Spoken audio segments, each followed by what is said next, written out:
Bismillahirrahmanirrahim. Assalamualaikum warahmatullahi wabarakatuh. Nama saya Muhammad Ilham Husaini bin Muhammad Naim. Nama menteri 064906.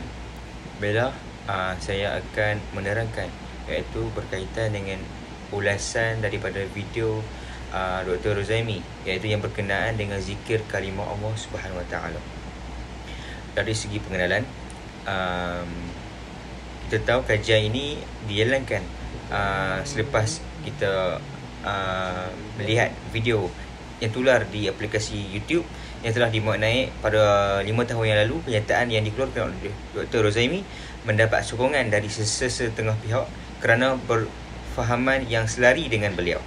Hal ini agak berbahaya kepada kita yang terlalu leka serta tidak peduli dengan apa yang berlaku pada masalah khilafiah di zaman-zaman sekarang. Baik, tanpa melengahkan masa, kita lihat daripada latar belakang Dr. Rozaimi ini. Nama sebenar beliau ini Dr. Muhammad Rozaimi bin Ramli.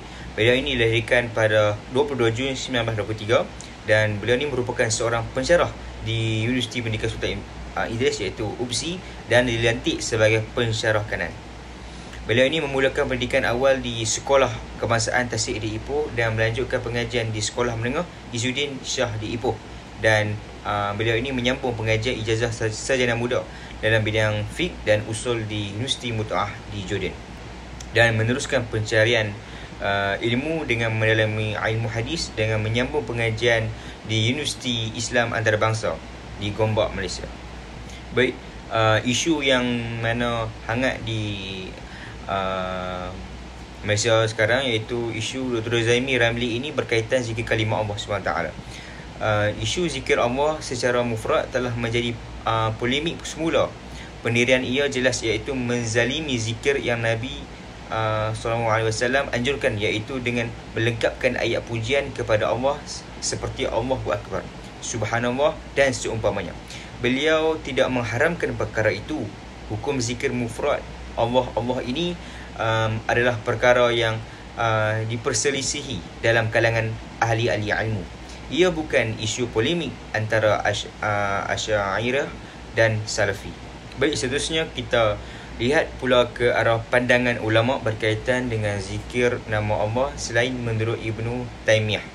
Zikir ialah lafaz-lafaz yang tertentu yang disyariatkan oleh Allah SWT seperti membaca Al-Quran, menyebut nama-nama dan sifat-sifatnya yang maha tinggi dengan bibir atau dalam hati sebagaimana yang termaktub dalam Al-Quran. Pandangan pertama ini menerima amalan berzikir dengan lafaz Allah sahaja, manakala pandangan kedua pula mereka ini menolak amalan berzikir dengan lafaz Allah sahaja. Ini bermaksud tiada kesepakatan dalam kalangan ulama-ulama sama ada dibolehkan untuk berzikir dengan lafaz Allah sahaja ataupun tidak. Kita lihat pada pandangan yang menerima.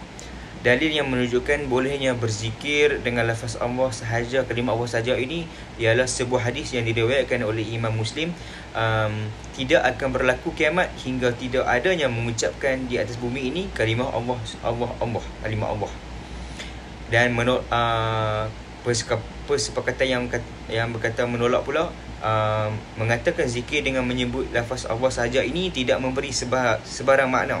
Hal ini kerana setiap zikir perlulah memberi makna yang jelas seperti Subhanallah iaitu maha suci Allah, Alhamdulillah, Allahu Akbar, La ilaha illallah, tiada Tuhan melainkan Allah. Baiklah, kita lihat pula iaitu ke arah kelebihan-kelebihan apabila menyebut dan berzikir kalimah Allah. Zikir dengan nama Allah ini secara tunggal atau mufrad adalah diharuskan dan mempunyai faedah kerana lafaz Allah ini mempunyai makna-makna yang sempurna, iaitu menurut Al-Quran, Bismillahirrahmanirrahim, Ya ayyuhalladzina amanu idza laqimtum fi'atan fasbutu wazkurullaha katsiran la'allakum tuflihun. Maksudnya, hai orang-orang yang beriman, apabila kamu memerangi pasukan, maka berteguh hatilah kamu dan sebulah ingatlah, wazkuru, ingatlah Allah sebanyak-banyaknya, katsiran, agar kamu beruntung. Seterusnya, menurut sebuah hadis yang diriwayatkan oleh Imam Muslim, Rasulullah SAW bersabda, La taqumus sa'ah hatta la yukhalu fil ardi Allahu Allah. Maksudnya, tidak akan berlaku kiamat hingga tidak ada yang mengucapkan di atas bumi ini kalimat Allah, iaitu riwayat Muslim. Kelebihan pahala menyebut kalimah Allah ini banyak manfaatnya menurut ahli sunnah.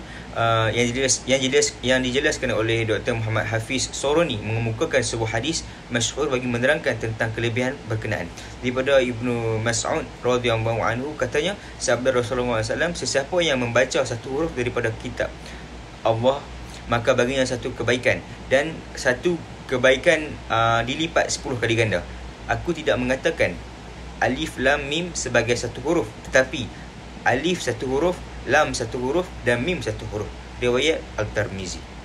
Kesimpulan yang kita boleh simpulkan di sini, kenyataan daripada Dr. Rozami yang berkaitan zikir dan menyebut nama Allah ini merupakan kata-kata yang sia-sia. Ini merupakan agak yang berbahaya kepada kita yang terlalu leka serta tidak peduli dengan apa yang berlaku pada masalah khilafiyah di zaman-zaman sekarang. Sebagai orang awam, sebagai umat Islam, kita diperbolehkan untuk memilih mana-mana pandangan yang telah dikemukakan oleh ulama khilaf, hendaklah disertakan dengan penghormatan dan adab yang tinggi. Sekian, terima kasih.